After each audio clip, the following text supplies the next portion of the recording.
Good morning, and welcome to the Backyard Peace Project, where we have our Wednesday session where we talk about things that are uncomfortable. We model having uncomfortable conversations because in our cancel culture and in the algorithm nightmare, the way we only see one viewpoint of life, we think it's important to come on and have these discussions. So thank you so much for being here, and thank you to Marie and Paul for being here as always. So I thought we'd jump in today because we're a little bit late starting because my tech wasn't working, so I apologize for that. I obviously have shared recently that I have been diagnosed with autism and ADHD. Now, this should not have been a massive surprise to me because obviously I have 5 neurodiverse children. But I have to say that when I received it, I didn't receive it the way I thought I would. It's very different. Like most of my family are neurodiverse, and it doesn't make any difference to me. I love them for who they are. I've always celebrated that. I've always championed them. I've always been their voice, etc., etc. But it is different when you receive that diagnosis yourself. You know, it landed differently with me, and it's been a combination of kind of sadness at looking back on my life, at the places that I thought I would find love and didn't, and thought I would find support and didn't. Kind of a understanding that a lot of my time, even though my intentions have been pure, I have been misunderstood a lot in my life.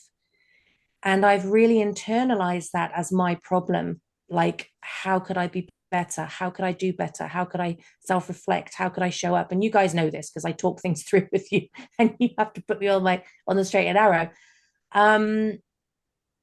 But it's also brought me a really nice peace in the fact that I'm actually finding compassion for myself that I've never had before. And we've just spent the weekend together, running an event in Sydney. And there's photographs of us. And now I normally hate having my photograph taken, like with a passion. And I'm bigger than I would like to be at the moment, you know, physically, which is fine. I've actually made peace with that. But when I saw those photographs for the first time in my life, and I think it was part of being in the room and being with people that I love, right?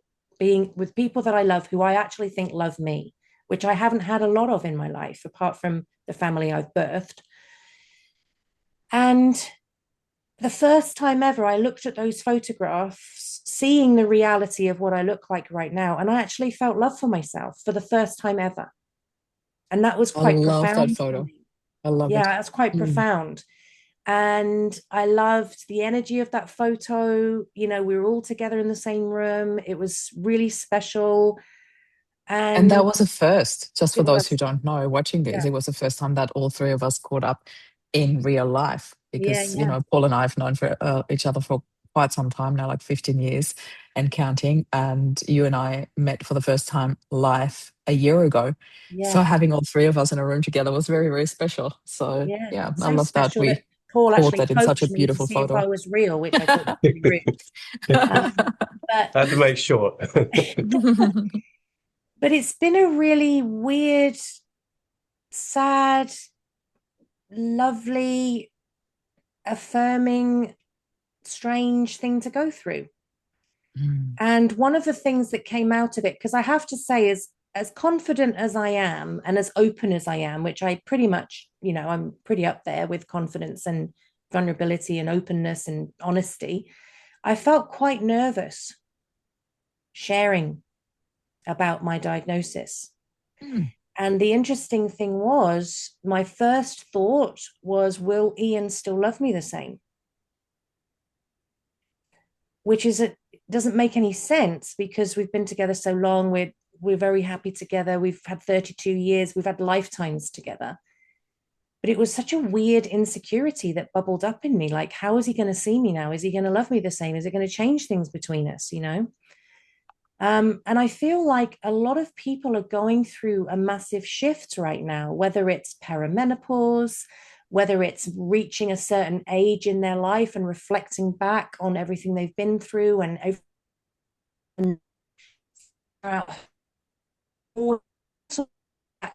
where we're like, if lucky I've got ahead of me, if I'm not so lucky, I've got more behind me than I've got in front of me.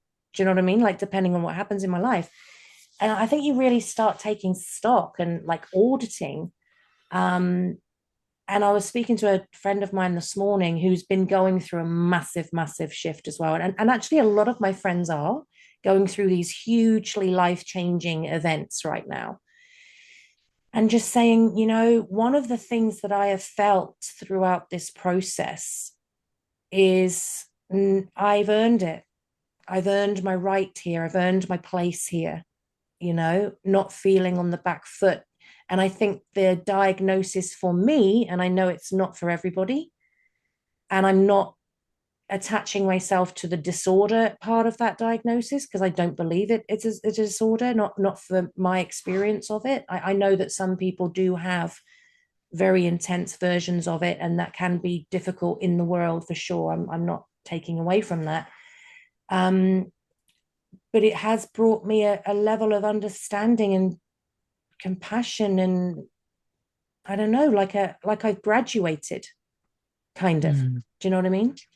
So Yeah. I'm just wondering, I think we all had a chat over the weekend, and I'm not going to share what we talked about, obviously, but there's huge shifts and huge moments where we are in this place where maybe we've imagined that place to be, and then it's come into fruition, and then you start thinking, well, what can I imagine for my future then? Or everything we've been through to shape us who we are. And I feel there's a risk of allowing that to overwhelm and drown you.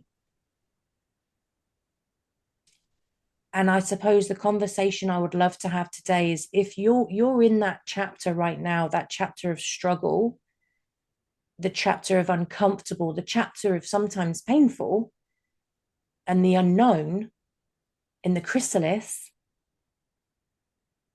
this too shall pass, and this is come to serve you, and it's going to take you to something wonderful.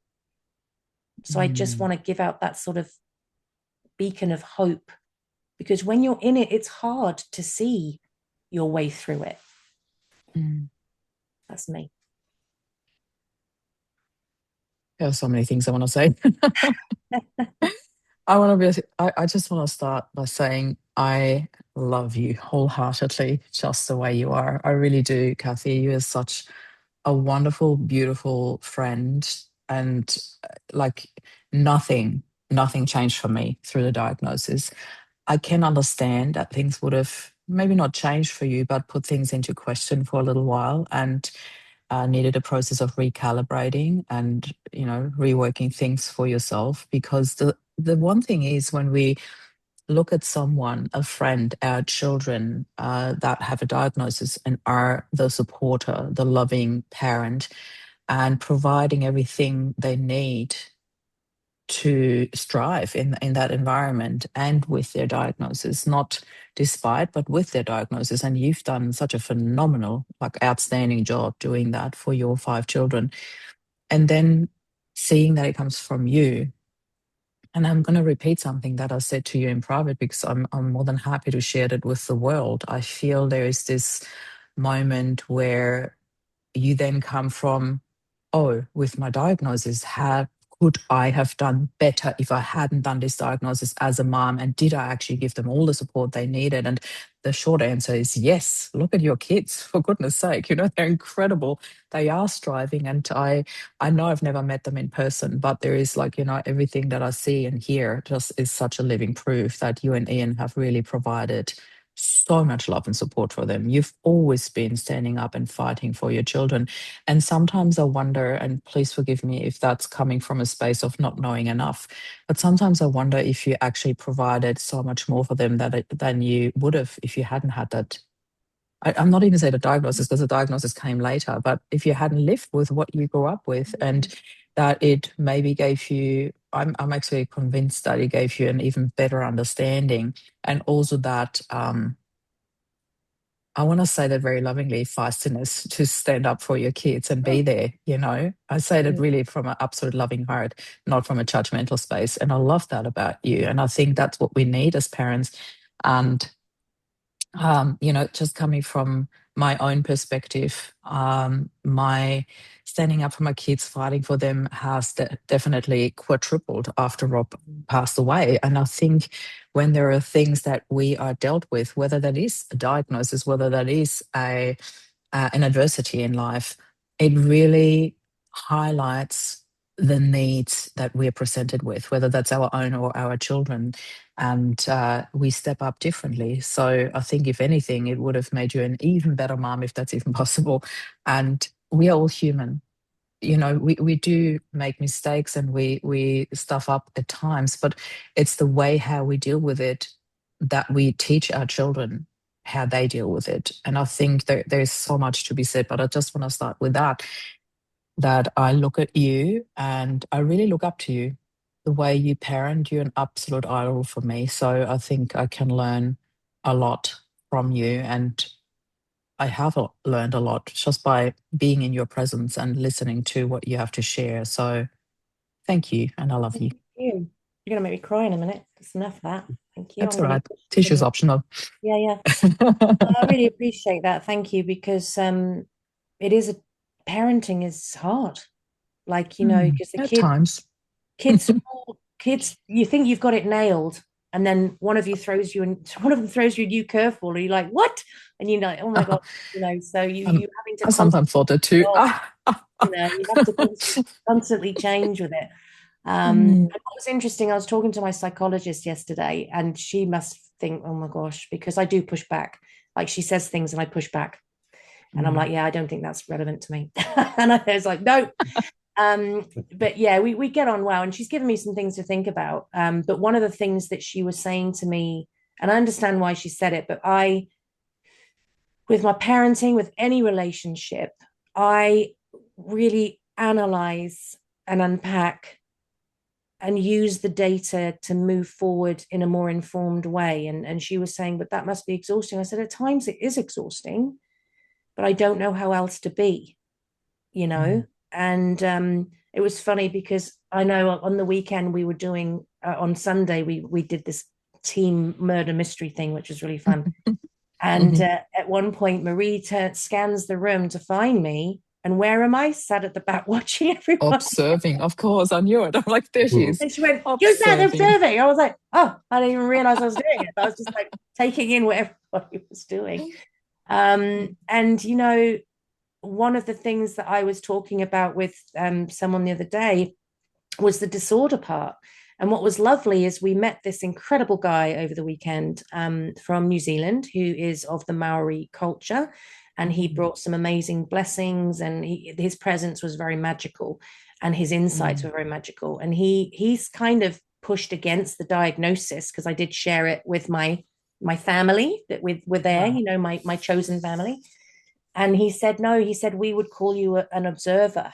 And I kind of love Mm, that. And I took that yeah. with me. I thought, yeah, that's cool. I love that, because I Mm. am an observer. So that was a nice way to And it sort of was so beautiful and respectful as well. And I really like the perspective of his culture, and the way mm, he shared it was really beautiful. And that's why I thought, how suitable. There she is, yeah, the observer, you know? funny. Just slipped into it. Yep, absolutely. Yeah. Mm. That's something I Mm. wanted to share from the weekend as well, is just echoing what Marie said, and it's ditto. The everything that you do and you share and you offer, and just your presence in itself, like diagnosis or not, it's just you. And this is something that keeps playing over in my mind. I think I was talking to someone about it the other day. It might have been on the weekend as well. Um, the we can run either way with, when we're told stuff about ourselves. We can either take it down the rabbit hole and dig deep and try and work it out, or we can find strength within that and then transform it into, rather than having this thing, you become an observer. It's that Mm, strength of reframing the position you're in to utilize the strength that's in that space.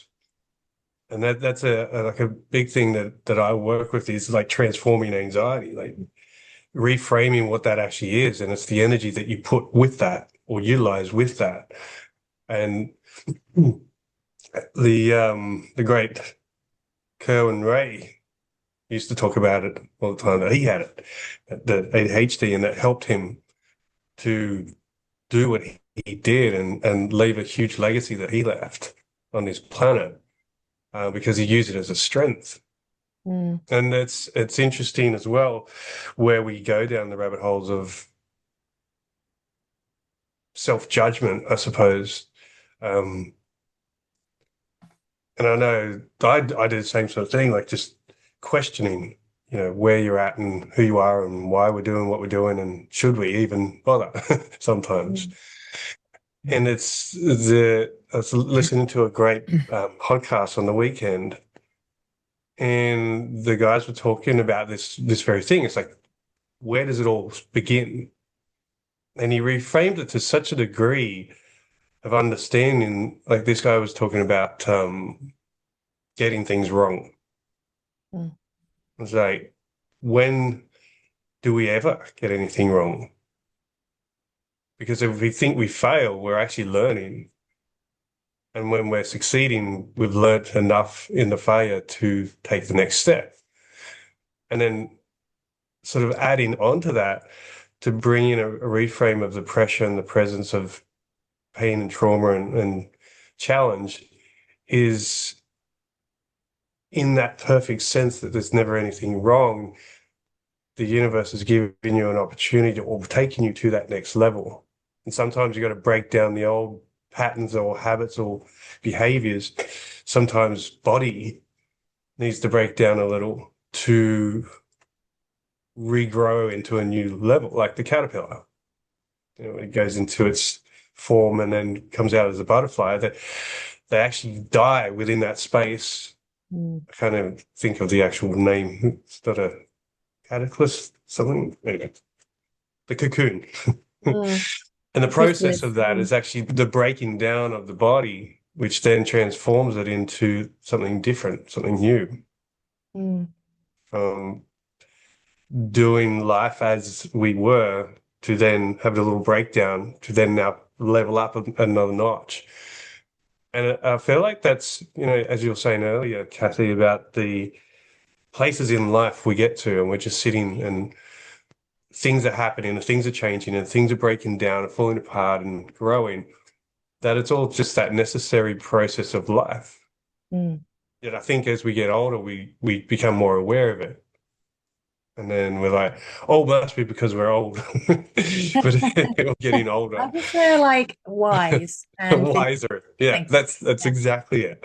Yeah. That's the reframe into we're more equipped with life experience to see the cycles that we've been through if we're open to watching and learning and observing. And not that it makes things any easier, but it sometimes gives you a bit of peace. And I think that's probably a nicer way to put it, peace, because then peace brings a bit of safety into yourself to then sit with whatever's going on for a moment. And sometimes that is all we need to do. We don't need to break it down, work it out, change it, fix it, whatever. It's just to sit and to feel safe in that moment. And then attempting to, in the best possible ways, is giving yourself space to let go and to trust, which is a big one. It's a huge lesson in life to be able to trust, and especially trust yourself. It's seemingly a big one for a lot of people. I don't want to interrupt, Paul. Can I say something? Or oh, he's frozen. Because he's frozen, that's why I wasn't sure if he was done or not. I'm just going to say something while he's frozen. Oh, dramatic pause. Did you want to? We couldn't hear what you said because you were frozen now. Were you finished with your thought, or did you want to continue something there before I interrupt you? I never know with Paul if he's actually doing that on purpose or if he's actually frozen. He's done it way too many times. It's the Paul who cried wolf. No, I'm just going to say something here because I wrote about that yesterday in my LinkedIn love letter that I write every week, and it was like everything is coming back to self-love for me. It's been such a big journey for me, and I don't want to say unfortunately, only discovered it 4 years ago. Fortunately, I did discover it, so let's put it that way. But my journey to self-love started around my 50th birthday. It took me that long to realize that I had a huge lack of self-love in my life, that long. And when I discovered it, there was, there's only two ways. You can either go back and like, oh my God, I missed out on that all my life in 50 years. Or I'm going like, oh, yay, I've discovered that. Let's put some focus on that. And of course, I did the latter. And I realized that it is the base for any and every success in life, whether that's business, relationship, parenting, friendships, anything, you name it, weight loss, that was a big thing for me as well. It's all coming back to self-love. And for me, I know that sounds so cliche, you need to love yourself. You can all dance around like hippies and sing that song, but it really is so, so important, the essence of that message, that we don't always walk around going like despite of or instead of or because whatever. It is just the message is simple. Just love yourself for everything and who you are, because that will really bring you peace at the end of the day, and that will bring you success in everything that you're so trying to do, because the trying is always like fighting something, whether that's the diagnosis or whether that's the weight loss or whether that's business, relationship with money. There's so much where it all comes back to just completely wholeheartedly loving and accepting yourself. And we have so many what's the word I'm looking for?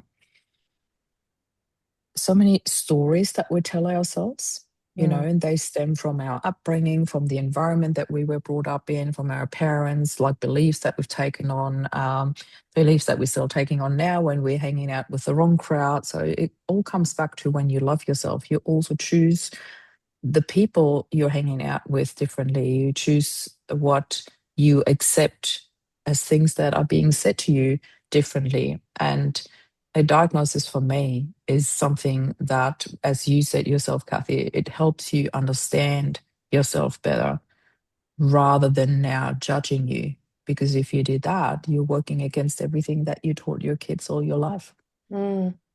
Yeah, I mean, so much of what you've both said have resonated with me so much. And what's interesting about that is when you were saying about the self-love, I was discussing this with my psychologist yesterday, I have always been incredibly critical of myself, like massively. And it's felt very heavy to carry. And also not really understanding why, if someone's being hurt or someone's being mistreated or something's like wrong, as in it's blatantly wrong, it's a physical reaction for me. It's not a choice. Like I'm compelled, like I can't not say something. And I try to be polite and respectful and kind, but I am firm and I'm not going anywhere until it's sorted out. So I know that like the school leadership must go, oh my God, here she comes. They've never been nasty with me, but I am like, I'm coming in and I'm not leaving until it's done. Yeah. And I remember even being pregnant with, would have been Caleb, and Tristan was being quite badly bullied, and they'd segregated the playground so he couldn't go in one of the play. And I was like, no, because that's punishing him and he hasn't done anything wrong. And I was heavily pregnant, and I was basically, I stood in the principal's office with the deputy principal, and I went, yeah, I understand everything you're saying, but I'm not leaving until this has changed. So if I have to have the baby here, I love will. it. No pressure. You know what I mean? Like Bring them I'm up. not going anywhere. But that hasn't always made me popular, right? And it hasn't always been comfortable. And the self-love piece comes, I think, with that understanding. And now I understand myself so much better. I feel more compassion and love for myself. Whereas before I was kind of like, why am I like this? Why can't I just let it go? Do an Elsa, Do you know what I mean? And it was interesting as well what Paul was saying about mistakes, because I had a really long day yesterday, and it finished. I had a 9:30 meeting, and I was being interviewed for some awards that I'm a finalist for. I didn't feel very award like and sparkly at 9:30 last night, but I did try and, boost myself up a bit. And one of the questions for the awards was, because we're talking about leadership, the award itself, the category is women in leadership. So I was talking about leadership and what I think leadership is and what I think it isn't, right? It's some old paradigms knocking about out there. I'm like, oh, that's not the jam. This is what it should be, and blah, blah, blah. And then one of the questions was, okay, so you've talked about the positive aspects of your leadership. Can you tell me how many mistakes you've made? Can you reflect on a mistake? Have you made any mistakes? And I just went, the last eight years were mistakes leading to this point. I said, I just kept testing and trying and testing and trying and testing and trying and testing and trying and testing and trying. And then it was like, Cathy? but it never occurred to me to stop. Right. And I just thought I had to go through all of this to create what I've created now.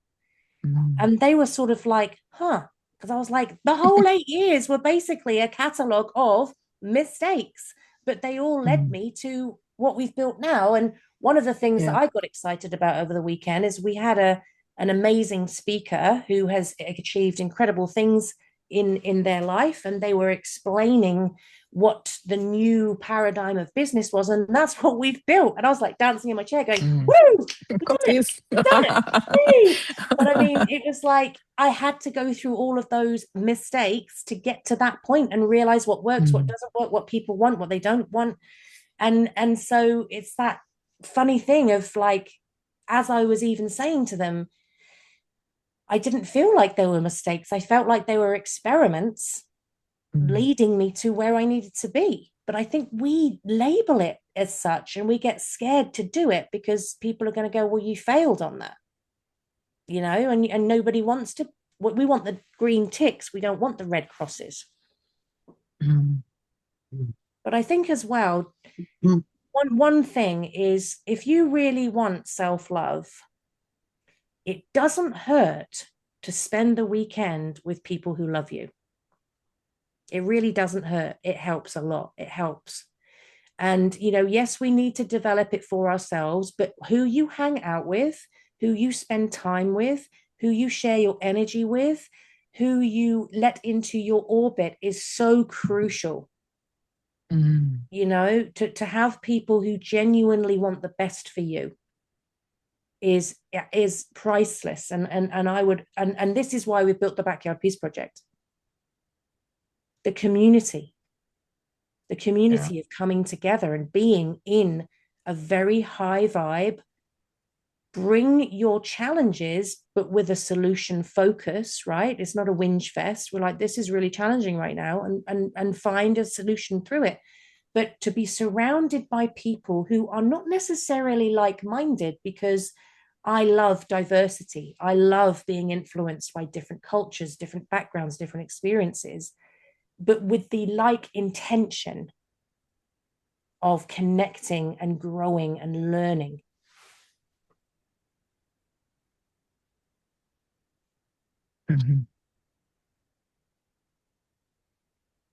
Thinking on the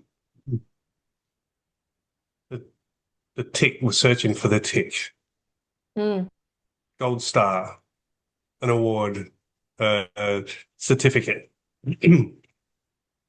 It's interesting because the first thing that came to mind is like, is that the program? Like, it's not all just school, but school has a big part to play when you're growing up. I'm watching my kids go through it now.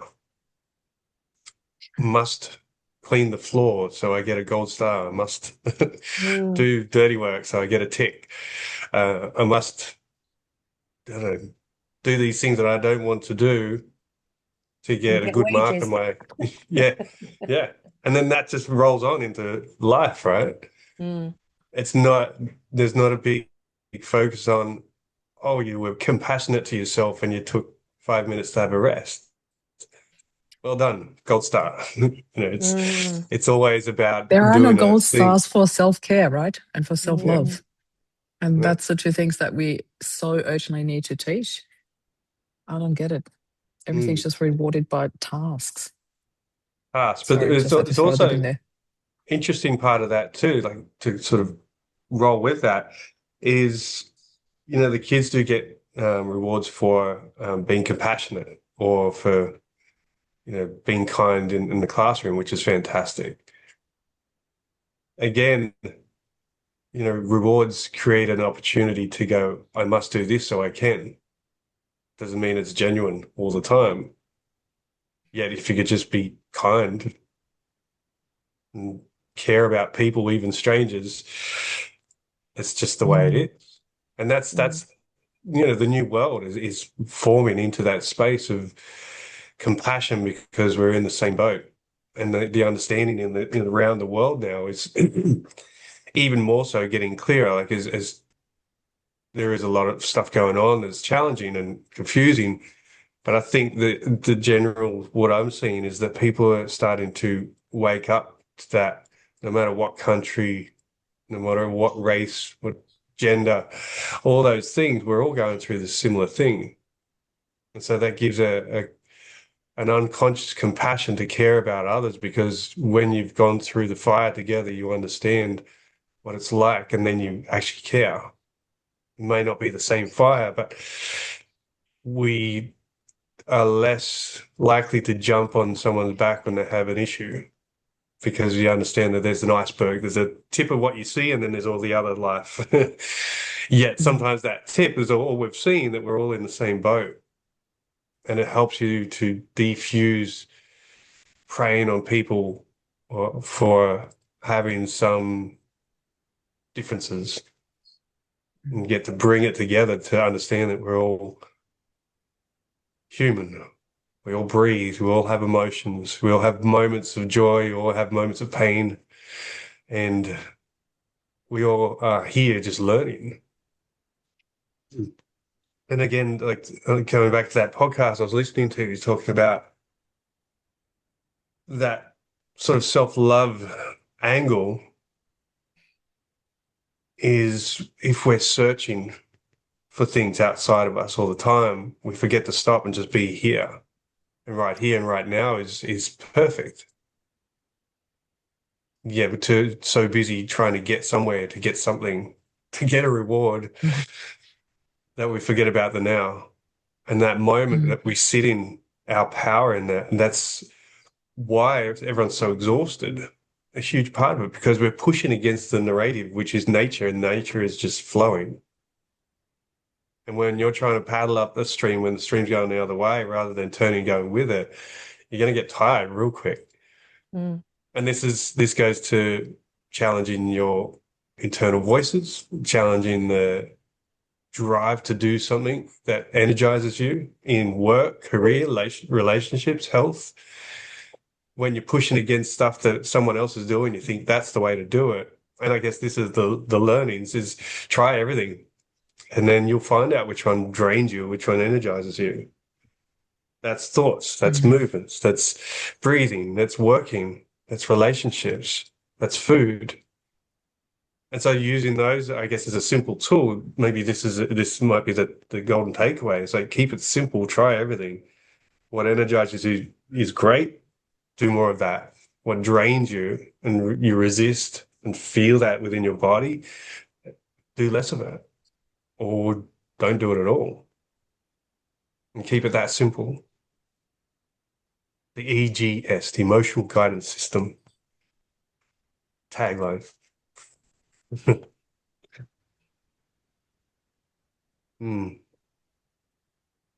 there's your reward. Your body will always tell you, right? It's not a gold sticker or a tick. It's like your body's giving you a signal in joy, in energy, and feeling just neutral. I think I need a sticker chart on my fridge now. Bring it back. When the boys were little, we always had one, and now I need a sticker chart for self-love and self-care and taking a break. I think that's it. Yeah. And that's Yeah. the thing. Like, think about your diary. There's always meetings. There's always tasks. Mm. Do you put your family in that? I do. Do you put And it's even yourself? color coordinated. My Yeah, family is yellow. Me time beautiful. is orange, so it's awesome. I can see it Yeah. instantly. And I do have my Thursdays off for myself every Thursday. So it's really I started putting it into my calendar because otherwise I knew it wouldn't happen. I made it absolutely official. When clients ask me, can you do Thursday? I'm like, no, it's my day off. And I don't feel bad about it. I actually feel really happy and proud of it when I just state it without saying, oh, sorry, I can't squeeze you in there. No, it's my day off. I'm like, oh, that's really cool. And everybody reacts really positively. Nobody's ever said like, well, you've got time. Can we meet on that day? Nope. It's my What day about off. me? It's my me day. Yeah. So I really love it. And I also feel like by all those little things, this, well, that are actually not little, but the self-love, the self-care, having a day off for myself, by just stating that, claiming that, and standing up for it, I feel that we create that ripple effect, other people can go like, oh, actually, hey, where's my day off? I should put that in my diary too. I actually think it's the same thing for me when I see something that other people do, and I'm like, oh, why don't I? Oh, yeah, why don't I?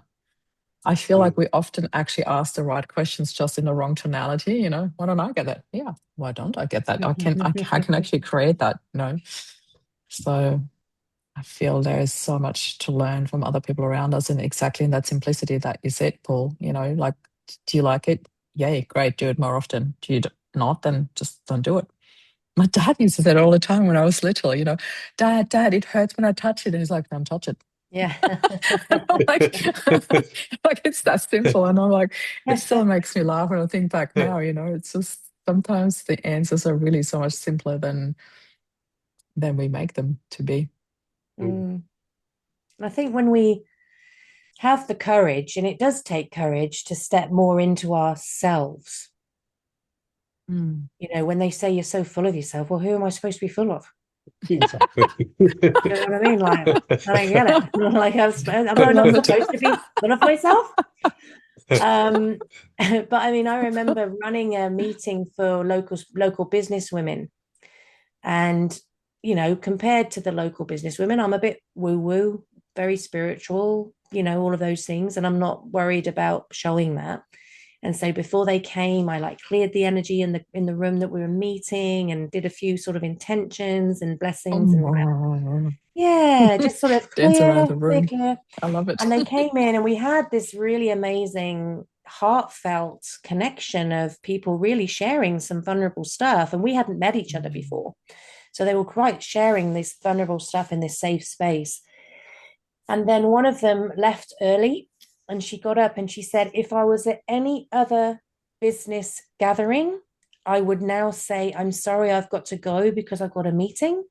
She said, but I'm going to tell you, I'm sorry, I've got to go because I've got a surfing lesson. Mm. And I was like, yeah, I love it. badass. Why did you do that? Woohoo. But it Yeah. was like, why would you want to hide that? But there's so Can much we come? fear about how it's going to be perceived. Mm. So I How mean, dare we you do had a something bit of fun for you? we had a joke on Saturday night. We went out for a meal, and Marie did pick me up on something that I say, and she said, you've got to stop saying that. And I was like, Yeah. yeah. And I am quite I don't think serious is the right word, present, and I will want to absorb everything that's going on. So I'm quite, Observer mode.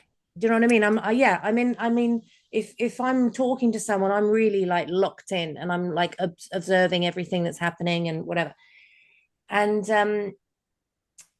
I I was, and my kids make fun of me because my face freezes. So I mean, I'll be like, and then I'll be like that. I'll just be like that for ages, and then I'm like, Mum, and I'm like, oh, my face is frozen again because I'm like, it just stays in one particular thing, and they make fun of me for it. But when I'm really absorbing, my face looks quite serious, and I make a joke of it, I suppose, to try and make other people feel better or try and explain it. And I say, well, I've got resting bitch face when I'm happy. So, when I'm, And, you know, Marie said, you really shouldn't say that because that's not what it is. And then Tiffany, who was the guy from New Zealand, he said, the first time we met on Saturday, and he said, I did not get that impression from you today at all. And I was like, interesting, you know, because I know I can look really serious. I'm like really intense. Tell me everything. Tell me what your soul's saying. Do you know what I mean? Like, and so I think as well, the more we can settle into ourselves and accept that some people are going to love us and some people are not going to love us. And that's okay. Like, you know, in some people, I spark inspiration. In other people, I trigger them because I'm too much. I'm too opinionated. I'm too vocal. I'm too whatever. And that's okay.